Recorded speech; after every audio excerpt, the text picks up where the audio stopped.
I was in high school when WWII broke out. My brother was already in the service, and my dad was in uniform.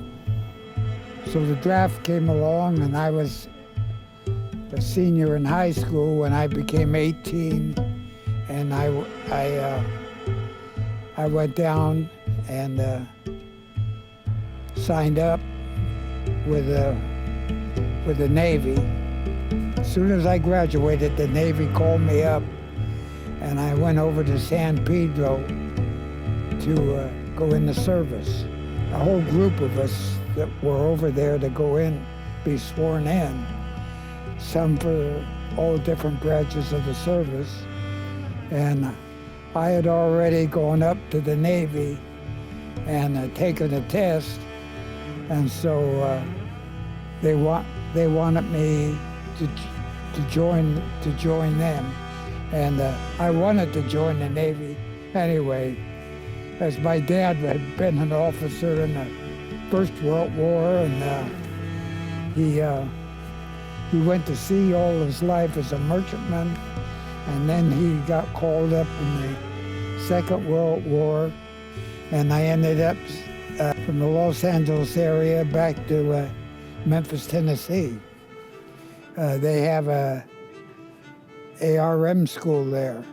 I wasn't particularly interested in radio school, but you take what opportunities you have and do the best with them. And that's what I did.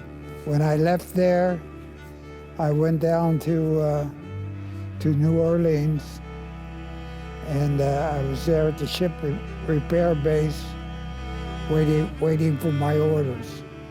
When I got my orders, I was sent back to the West Coast, and I was stationed out in east of San Francisco, out in the San Joaquin Valley. I waited for my orders. When they finally came in, we had been inoculated for all the overseas shots and everything. And I thought, well, good, and going somewhere. So one morning we got up, they called us out, we lined up, and we all got on a bus. There must have been about 20, 25 of us. We had no idea where we were going. And so the next stop was the Naval Air Station in Alameda. And they had an aircraft carrier in there at the time.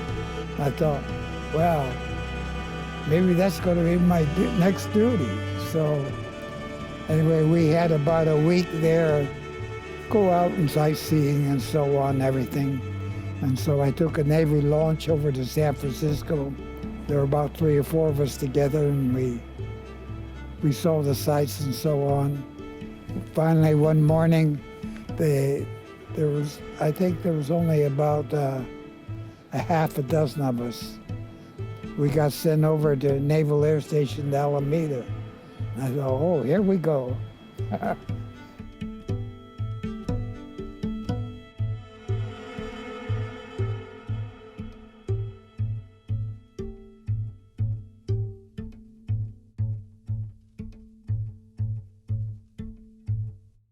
They weren't waiting for a draft of fellows, but anyway, they said just stay out of trouble, roam the base, which we did. And then we went over to San Francisco again, and then came back, and then got our orders to report to the 12th Naval District. That was our duty station was going to be the Federal Office Building in San Francisco. The 3rd floor on the east side of the building was our station, communication station, and the floor above it was the FBI. So we knew we couldn't get into any trouble. We stayed there till the war was over. Yeah, the Japanese surrendered on the Missouri in Japan. And so after that, then all the services, they'd been building up their troops and their men and all the branches of the service. So now they had to start getting rid of all these fellows because they had nowhere to do. And I talked to my dad. He was stationed down in Long Beach in California. I went down and I talked to him, and I was thinking about shipping over, and he said, no, he said, Dan, he says, unless you want to be away from your family quite a bit, he says, and you've experienced that, he said, by my being away so much. And I said, I understand. And so he says, just get out for about a year and you can go back in again if you decide you want to ship over and stay in. And so I thought, well, that might be a good idea.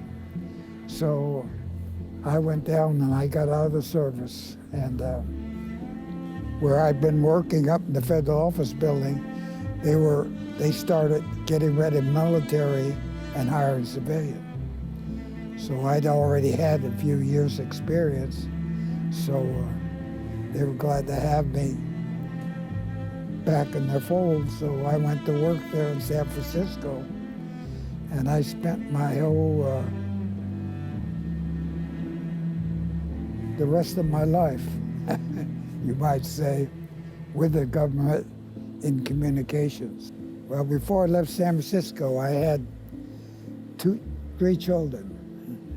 And my wife had been in the Navy, so ex-wave, so we settled down there, and we were quite happy there. They built a communication, well, they had a communication station in Colorado Springs, Colorado, just south of the Springs, about 4 or 5 miles on the highway. Then I went on up into the mountains. They had a parking space up there for all the cars, and the base was inside a cave. And so we went inside. We were stationed down on the flatland, and then we go up to work every morning. That's where I spent the rest of my civil service time with the Navy, is there, and I got discharged from there. I enjoyed my time. That's good. I was never disappointed with the service of the Navy or anything.